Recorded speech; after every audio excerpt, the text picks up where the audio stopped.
Hello everyone, I'm Steve Bates, the CEO of the BIA, and welcome to our Life Sciences and Politics in Spring 2024 webinar. As you can see, I'm joined by my colleague Martin. Morning, Martin.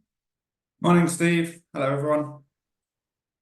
So busy week in politics in the UK with the budget yesterday. I hope what we're able to do in this time together is give you our perspective on the political landscape and what it means for our sector, life sciences. We're going to try and run through some details of what happened in the budget with the life science through a life science prism, refresh you on what's been happening from a Labour Party perspective at the moment, and then we're going to speculate wildly about what the political year ahead might mean for our sector. Don't hold us to any of it. So that's the objective. We'll have a chance to ask questions. So if you do have questions, do please put them in the chat and we'll try and get into it. We've got some slides. So in Chris Whitty famous fashion, Martin, next slide, please.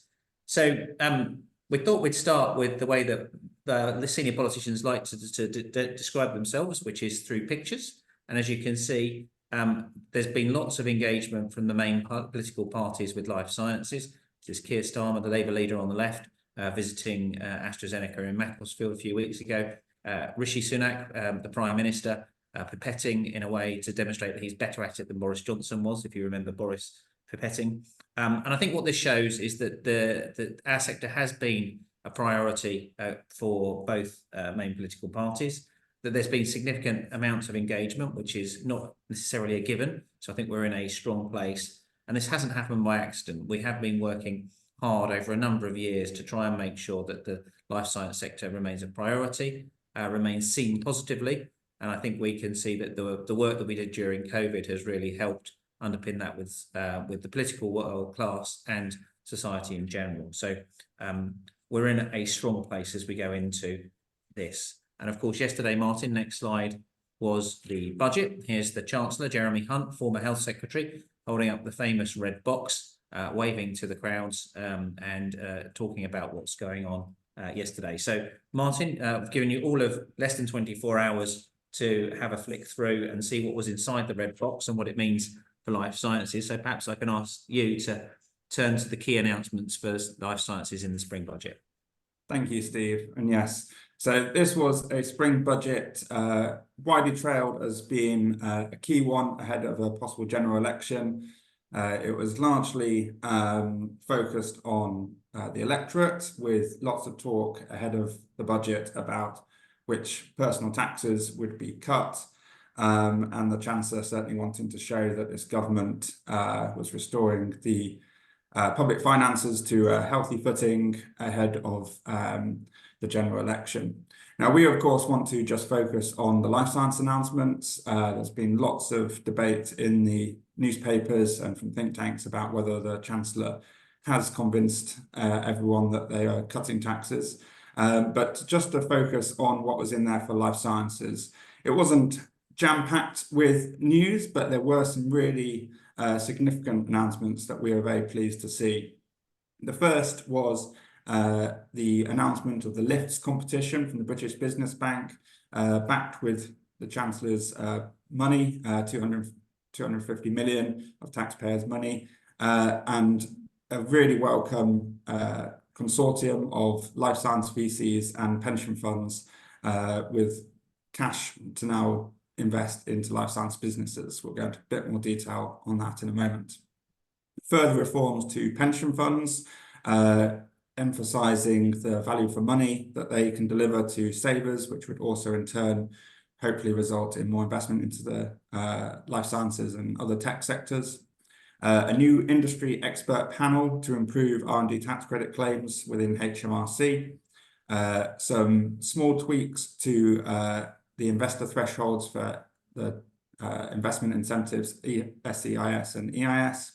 A great announcement from AstraZeneca mentioned by the Chancellor in his speech about investing 650 million into the UK life sciences ecosystem.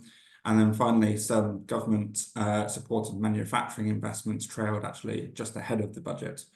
So we'll go into all of those in detail. There were a few others worth mentioning for life sciences. Congratulations to AMRC and the medical research charity sector, who secured 445 million for early career researchers. This is building on some money that was released during the COVID years to keep medical charity funded research going within universities and academic institutions. So that's really positive. And there was a little bit of extra funding for providers of life science apprenticeships, manufacturing technicians and laboratory research technicians as well, which is very welcome to maintain the skills pipeline going into the sector. Thank you, Martin. Yeah, I mean, I think it was one of those budgets where there wasn't a massive section where it was all put together for life sciences, but as you looked around, you could see various different pieces. I think from my perspective, we know that in a sense, budgets follow fiscal events down the years, and what is great to see is the continuation of some of the areas of work that we've been working on for some time. Productive finance agenda in general, which is getting pensions money into the UK and then into the growth sections of the UK. It's great to see that. I think on R&D tax credits, I think although this looks a fairly technical measure, I think it really will make a difference to BIA member companies, because I think having clear guidance and the ability to engage with the HMRC directly from a growth industry perspective about what areas and what's appropriate and how to get those claims done will just make that process quicker, easier and cleaner for everybody. And I think if we can provide industry expertise into that, that will be really valuable. And then it's great to see AstraZeneca investing further in Cambridge and investing in Speke near Liverpool as well. I know we'll get into that as we go forward. So I think from our perspective, yeah, great to see some of this stuff continuing to blossom, and it's well away from the headlines on national insurance or other things we saw much of the political heat on. Thanks, Steve. So to go into some detail about those announcements, as I said, really welcome for us is the lifts investment from the British Business Bank. Now, this has been a long time coming. These things don't get created overnight, and this stems in large part from work that the BIA did with the Office for Life Sciences and other partners in the life science ecosystem through the Life Science Investment Task Force, Scale-up Investment Task Force, back in the autumn of 2021, actually. That work, which proposed a number of measures to unlock pension fund money for investment into the sector, led to the announcement of the LIFTS scheme in autumn of 2022. And since then, the British Business Bank has been running a competition and assessing different bids from partnerships of VCs and pension funds. And we're really pleased to see BIA member ICG, Intermediate Capital Group, led by Alan Marchington, who used to be on the BIA board, secure £100 million of investment from the government, matched by £100 million from Phoenix Group, the UK's largest defined contribution pension provider, for investment into life sciences specifically. So that's really great news. There was also Schroders paired with Phoenix Group as well, with 150 million of lifts money as well to invest more broadly into science and technology businesses. We're waiting to see whether that will include life sciences. There's a good chance it would. Schroders, of course, did take on the Neil Woodford fund a few years ago, so they do have expertise and heritage in the sector. Beyond that, really great news, which shows, I think, real movement on the pensions agenda. There's been further reforms to pension rules, requiring pension funds to disclose how much they are investing into UK equity. This comes off the back of pension funds being accused that they're not supporting UK businesses to the same extent that international pension funds are supporting UK businesses. And also reforms that will require them to more clearly show the financial returns that they're securing for members, so that there will be a movement away from a focus on low fees within the industry and more of a focus on value for money shown by financial returns. And then finally, we have this rather snappily named new intermittent trading securities and investments exchange system. Pisces, this was previously called the intermittent trading venue, and it's a new platform that will be launched by the London Stock Exchange, allowing private companies to trade their shares, the secondary shares, to new investors, but not actually raise new capital. So it's an interesting one there for us to see. So Martin, I agree. You see it's taking shape in terms of the London Stock Exchange reforms. Once it's got an acronym, it means the government's obviously taking it seriously. So we'll watch out for where Pisces goes. It may need legislation. I'm not quite sure as to where that is at, but it does show that there is serious commitment from both within the government and the stock exchange to think about how they get to do growth sectors better, and it's great to see movement on that. As you say, the announcement of the ICG fund is fantastic news and a practical example of some of the long-term work that we've been doing for a number of years, and the continued pressure on the reform of the pensions industry in the UK and how pensions work in the UK is welcome. I think our job is to show that there's lots of opportunity in UK life science, which we know international investors are gangbusters for the opportunity we can provide. We just like the UK companies, UK money to come alongside as that, and I think that this is part of an ongoing process that will keep going. But it's great to have, if you like, at the tip of the spear, the ICG fund, which I think will enable lots of other people to see the opportunity to work out how to do it, and with expert people engaged in that, that's a good way forward. So this is a really important step on what is a long-term journey. Thank you, Steve. Regular viewers of this webinar and the BIA's work on budgets and spring and autumn statements will know that R&D tax credits are usually a big feature, and actually we're quite relieved to see no significant changes to the overall regime. There's been a lot over the past few years, and we're looking forward to that bedding in, guidance being published, and companies getting used to the new rules, which are significantly different to how they were before, but the result of quite a lot of work by the BIA and others. But what did come out was the result of further BIA engagement with the Treasury on the concerns that have been raised with us by members on how their tax credit claims are being treated by tax officials within HMRC, and delays and onerous questions about clinical trials and other things that suggest that HMRC is not quite working as efficiently as it could be. So after raising these concerns privately with Treasury and suggesting possible solutions, we're really pleased to see this expert panel announced, not in the Chancellor's speech, but in the document published alongside it.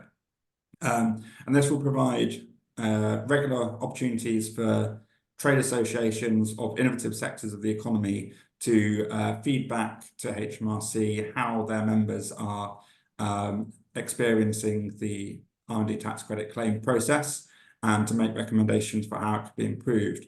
And also to get our sector's expertise about the complex R&D that happens in that sector into HMRC. So there may be training of officials and that type of thing. We'll also have the opportunity to comment on guidance and suggest further guidance that might need to be published to help companies navigate the new rules that, as I said earlier, are being embedded into the system at the moment. And then finally, where we feel that businesses are not receiving sufficient quality communications from HMRC, will be able to advise that there. So I think that's really welcome. The concerns about members that have been raised with us are being taken seriously by Treasury and HMRC, so we're really pleased to see that. Yeah, thanks, Martin. I mean, I think HMRC have a tough job here. We are a very technical sector, and we obviously know that R&D tax credits are something that has been targeted for abuse by certain firms. The trick here is, how do we help ensure that there is a sufficient knowledge of proper innovation as it's happening in life sciences, and appropriate usage of R&D tax credits, whilst at the same time skilling up an HMRC who don't all come from a life science background and are well used to seeing claims that are probably fraudulent as well. So I hope what this would provide is a dialogue where we can show what it is that truly innovative R&D companies, SMEs, are doing, what the processes are that make the difference, give confidence and explain difficulties, because sometimes something that comes through on a form isn't really easy to understand. So I hope this is a real practical things. We'll be needing your help, members, BIA members, in terms of explaining and showing and telling some of this. I think this is a really useful way of doing it, and a working level relationship is I think how we can solve many of the challenges, and it's our duty to help the HMRC, who have a tough and difficult time in this space. Yeah, I completely agree. Thank you, Steve. Elsewhere in tax changes relevant to our sector, so the wealth thresholds that are required to declare for individuals to declare themselves as sophisticated investors or high net worth individuals, and therefore receive marketing related to SEIS and EIS investments, will be now maintained at their current levels. This follows a campaign led by the UK Business Angels Association and others, who raised concerns that this could lead to less investment in early stage businesses. So that is very welcome as well. And then really interesting one, an increase to the ISA limit, allowing an extra £5,000 allowance on an ISA for stocks and shares invested into UK companies. So really interesting one there. Yeah, I mean, I think, Martin, where I see these two fitting is there's a little bit, I think, of a return to the popular capitalism agenda of the mid-80s by the Conservative Party. If you think about it, there's also going to be the privatisation of some of the NatWest money that was from, that was the NatWest when it was nationalised during the financial crisis.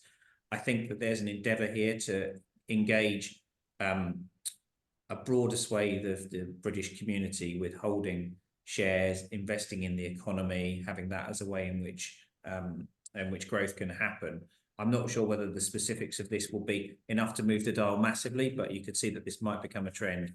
And of course, £5,000 on British ISA is a toe in the water. There's now quite a lot of ISAs, so I'm wondering whether in the future this actually sets up for further ISA reform or further development of this policy area. So although I don't think it's going to be a big driver immediately, it's one to watch for the future.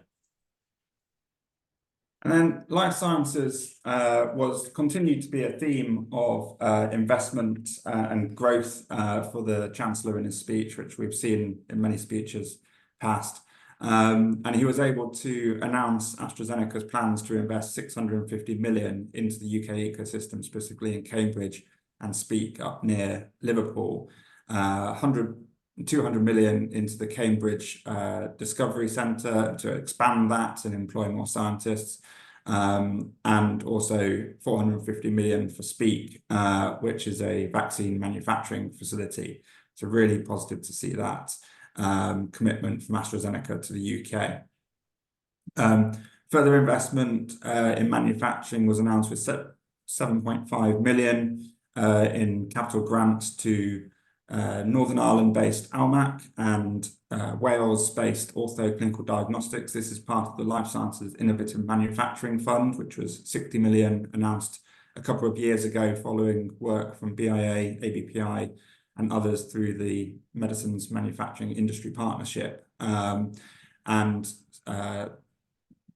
are expecting a few of the final winners of that.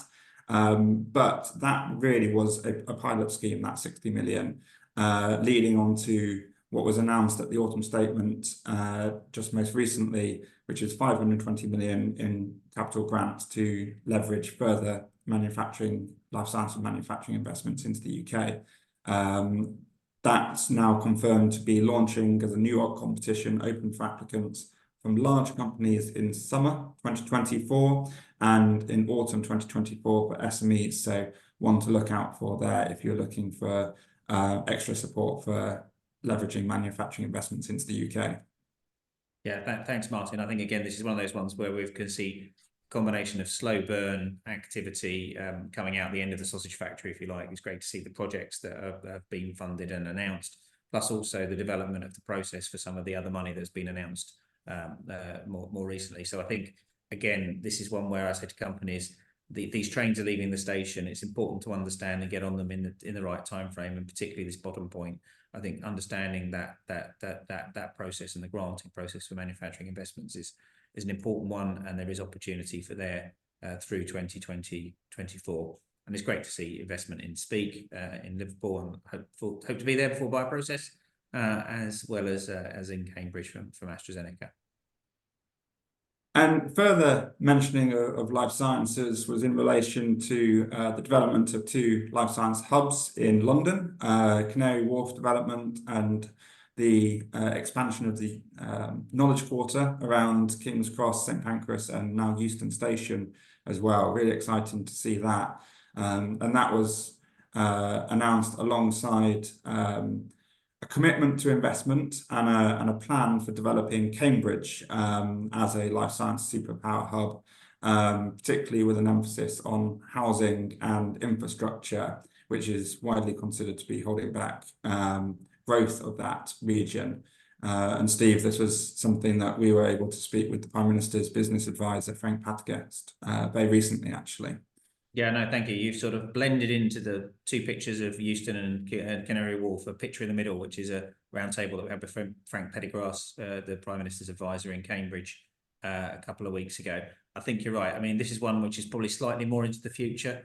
Obviously, HS2 was unclear, but they're now thinking about how do they use the Euston Quarter, and I think there's some suggestion of a ministerial power task force on that with a focus on life sciences. Obviously, next door to some of the King's Cross stuff is interesting. Canary Wharf, interesting. It got a shout out in the budget statement, and particularly around housing. We're obviously aware of commitments to build a life science hub there and seeing some action on the ground already. And Cambridge, I think, you know, we're aware of the suggestion of development corporations and doing for the Cambridge super region, the sort of what's happened in Docklands in London a few years ago. I think we can see that there's some small announcements there, but that may also be dots on a line that lead to something much bigger, but interesting and one to watch for if you're in those locations or interested in those locations.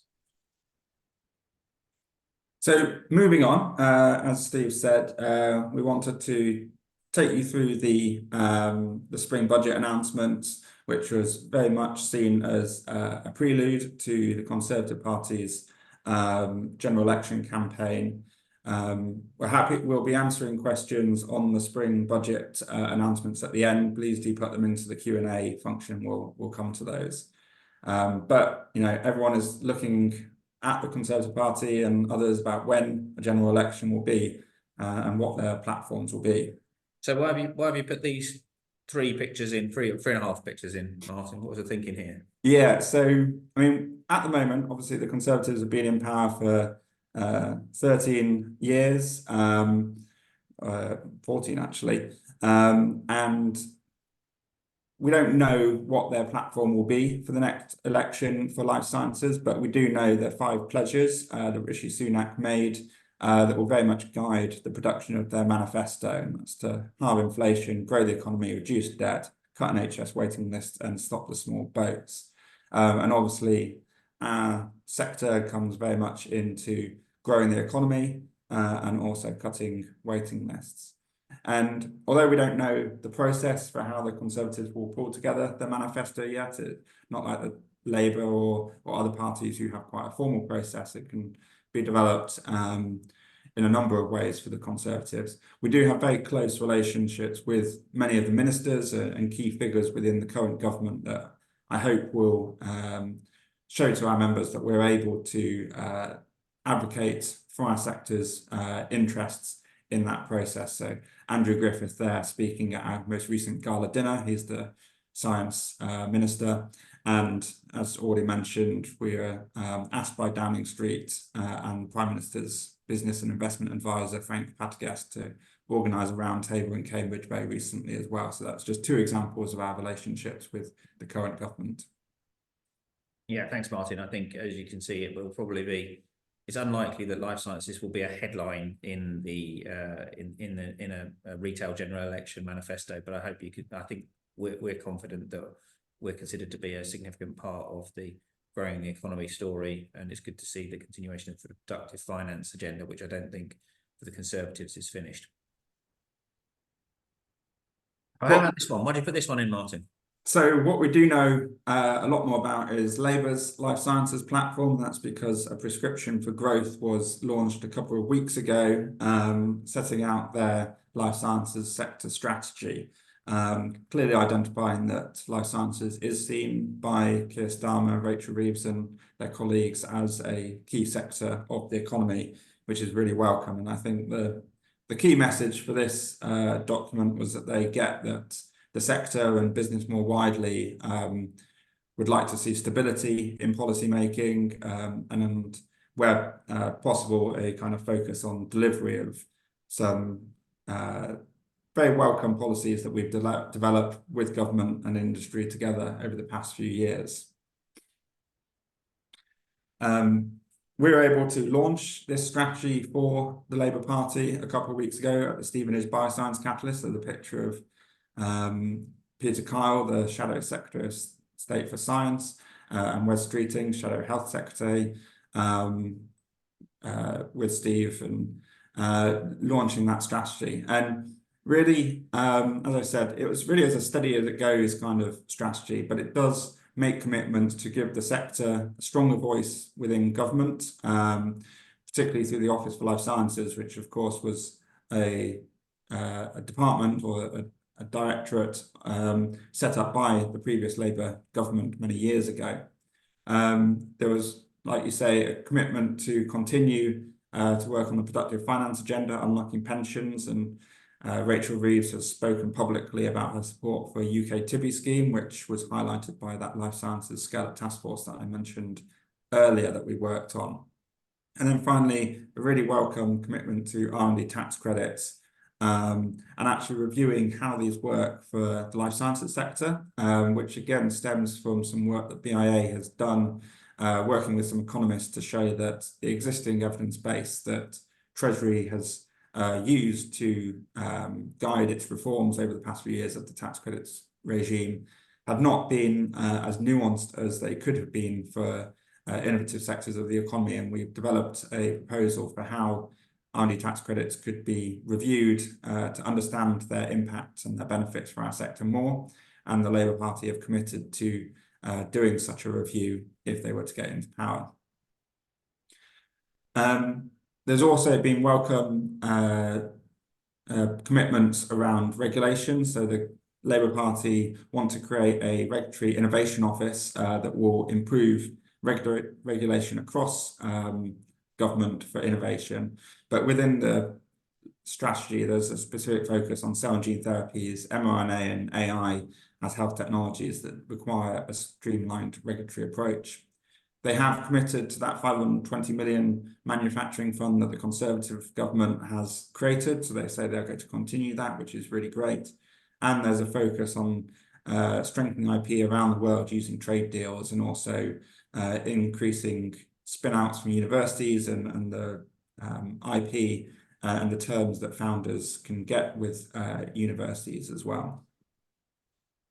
Well, thank you, Martin. I think it's worth reflecting that much of this comes also from dialogue, which has been continued over a number of years, and particular thanks to members who've hosted shadow ministers and others and attended and engaged with things like Parliament Day.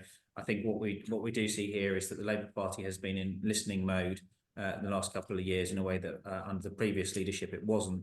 So I think it's really useful to see this. I think that all of this fits within their theme, which is growth, which is what, in a sense, why the Shadow Chancellor Rachel Reeves is the prominent figure in terms of a prescription for growth, and hence this. So growth is the key word, and I think there's something of a political consensus that that's what's needed to be able to for the future of Britain. I think that the thing that I would say is, again, probably we won't see lots more than this in the election campaign. And of course, if Labour were to get into government, I think there would be a rapid discussion about where they would find money for priorities, and I think there would be a deep examination of all plans down to down to a very close degree, probably in the first 100 days. So I think, although there's lots here, I don't know that should make us think that there is absolute commitment to everything staying the same. But I think there will be the need to justify and explain and show the drivers of economic growth from any activity that's going on. But I think there's a good platform on which we can work. I think any government of any colour facing the next 5 years has got a particularly difficult fiscal environment in which to operate. Yeah, I'm talking about governments of any colour. It's not just the Conservatives and the Labour Party, of course, that could be part of another government. There are other parties who have said less about the life sciences sector and relevant strategy, relevant policies. But one that we are able to dip into a little bit are the Liberal Democrats. So we have been engaging with them as well through their party conference, through some private meetings with both existing parliamentarians for the party and also candidates hoping to secure seats at the next general election. The Liberal Democrats really not significantly different from either Conservatives or Labour in terms of their support for the life sciences sector, and some alignment with the Labour Party in particular around their support for an industrial strategy, a specific industrial strategy supported by a council that was of course created during the coalition years, but then dissolved later by the Conservative government. There's in their rhetoric, in their speeches, and in some of their conference documents, there's very positive stances on R&D tax credits and supporting scale-ups, and again, a mention of the TIBI scheme. A big focus from the leader on supporting and improving the NHS with a focus on cancer outcomes. And then, of course, closer ties with Europe and support for Horizon Europe, the grant funding programme, feature quite heavily in their materials as well. So come on, Martin, let's put everyone on the webinar to a test.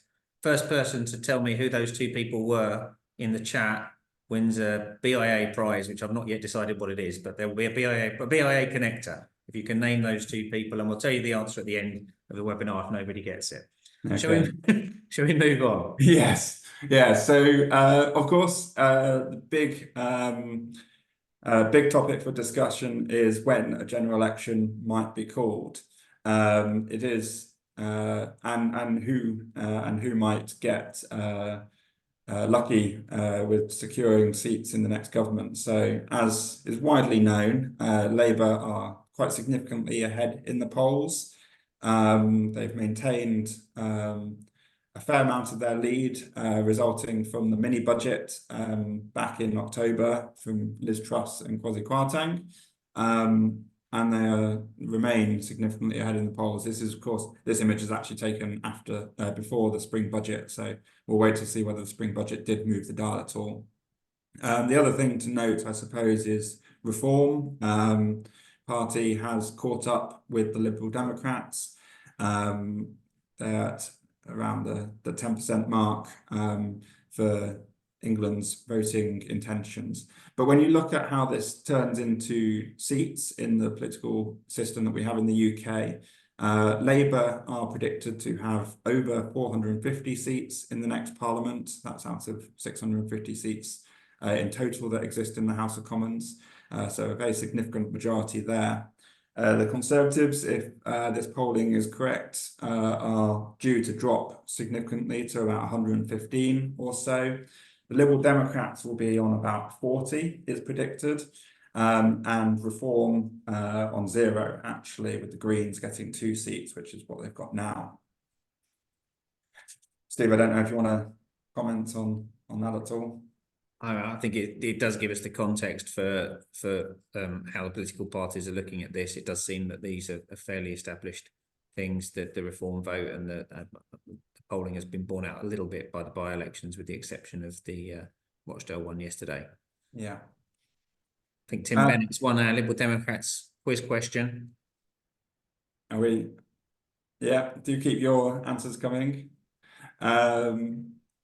So, moving on to when a general election might happen, it's of course the Prime Minister's prerogative to ask the King to dissolve Parliament and call a general election. After the dissolution of Parliament, it's 25 working days election campaign before the voting day. So, most people are saying a spring general election is not likely. But if it were to happen, then there's a good chance that the Prime Minister would choose the local election polling day of 2nd of May as when he would ask the party, the government, the public to vote for the next government.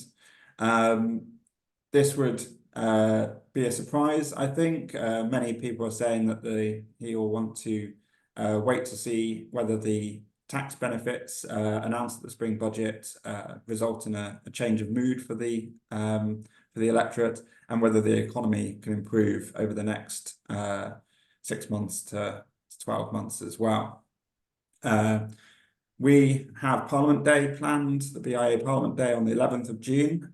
So whether we got an election or not in May, it would be an opportunity to speak to parliamentarians ahead of a general election, or of course, new parliamentarians just taking their seats if an election were to be called.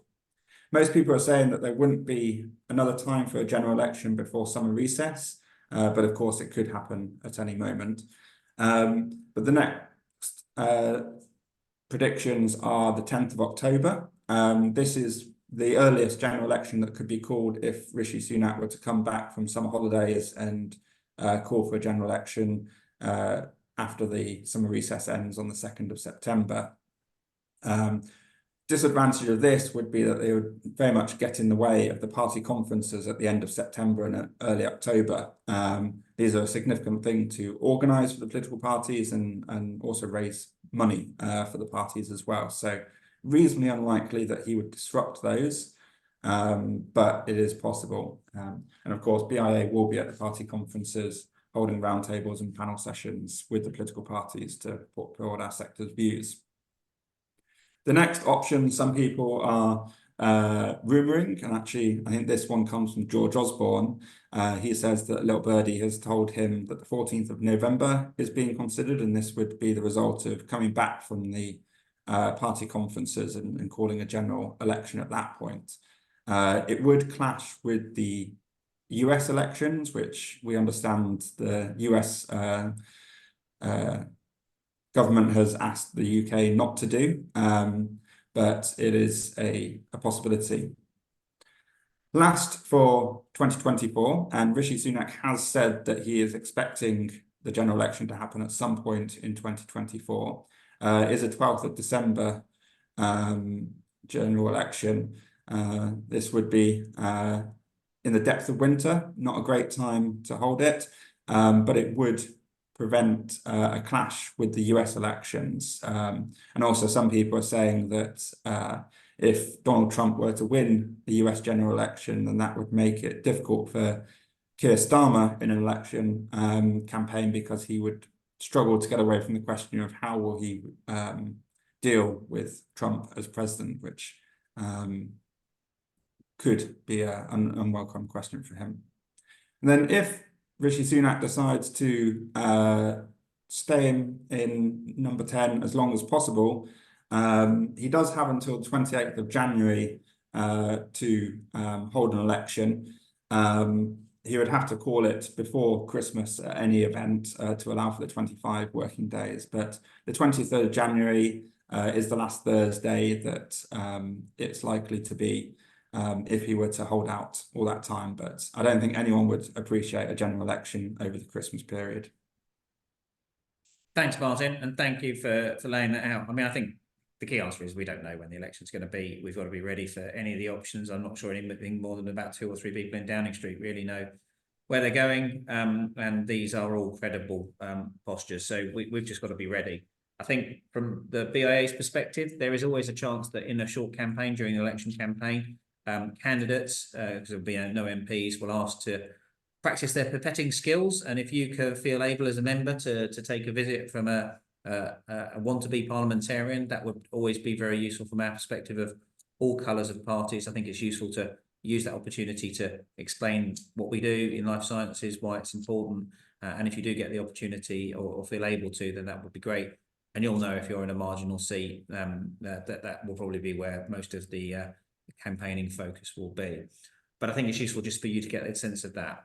With that, I think probably we should open it up to Q&A. I don't think we've got any questions in yet, but we have had some people who've been speculating on our Liberal Democrat faces. But Martin, why don't you just tell people about what's available in terms of what else we've put up on this stuff other than the webinar matter? Absolutely, yes. So the BIA blog features a full analysis of the spring budget.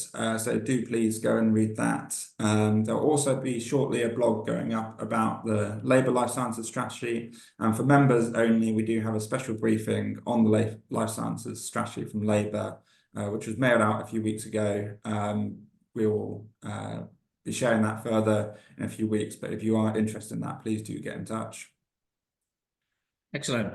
So Tim Bennett, you are the winner. It was Daisy Cooper and Chris Fox. Chris Fox is the Lib Dem spokesman in the Lords on business, and the eagle-eyed of you will have followed the fact that he asked a question about life science scale up in a debate in the House of Lords a couple of weeks ago, a couple of Mondays ago. So yeah, that's who it was.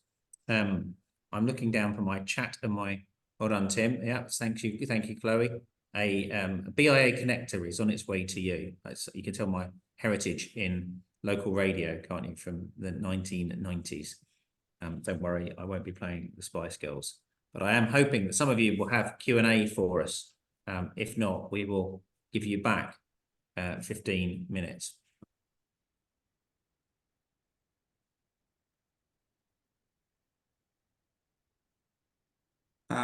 So question from Stephen Gibbons on the R&D intensive rules for tax credit. So these are the new scheme that was announced at the spring budget,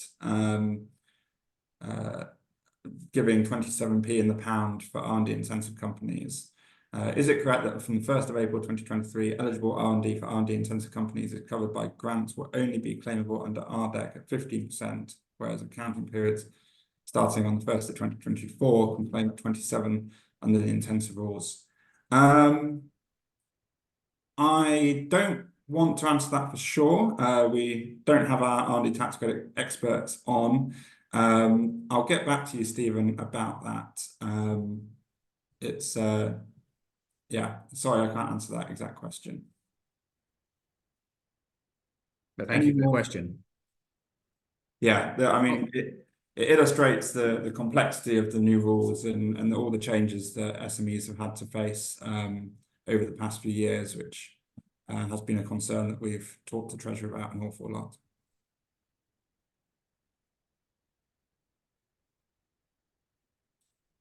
I take it we've stunned you all to silence. So unless you're going to jump in, I will encourage you to look at the fantastic other ranges of BIA events we've got coming up. Women in Biotech in Cambridge next week is looking fantastic.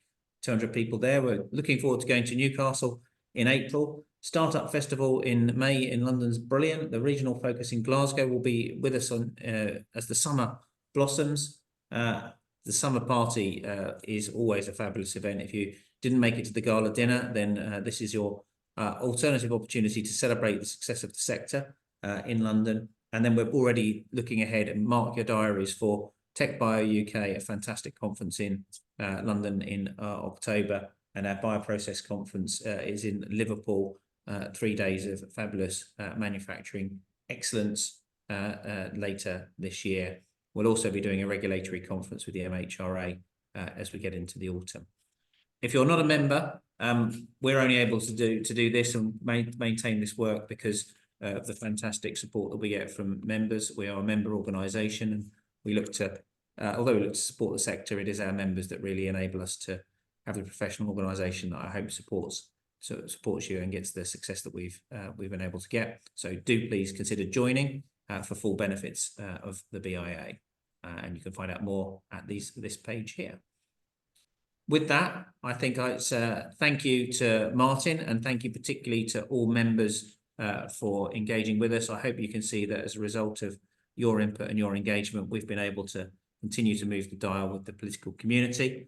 As you look forward to Mother's Day this weekend, I remind you that it was only this time last year that Silicon Valley Bank decided to collapse. So I'm looking forward to a more peaceful weekend than I had this time last year, the chance to see my mum rather than HSBC taking over a significant bank in our sector. But I think you can see 1 year on, we're doing better than we would have done had that not have that rescue not happen. So with that, thank you to Martin, thank you to Chloe for keeping us on track. I hope that's useful for everybody. Welcome your feedback, any comments as to what's useful, what's not useful, and see you soon. Thank you. Goodbye.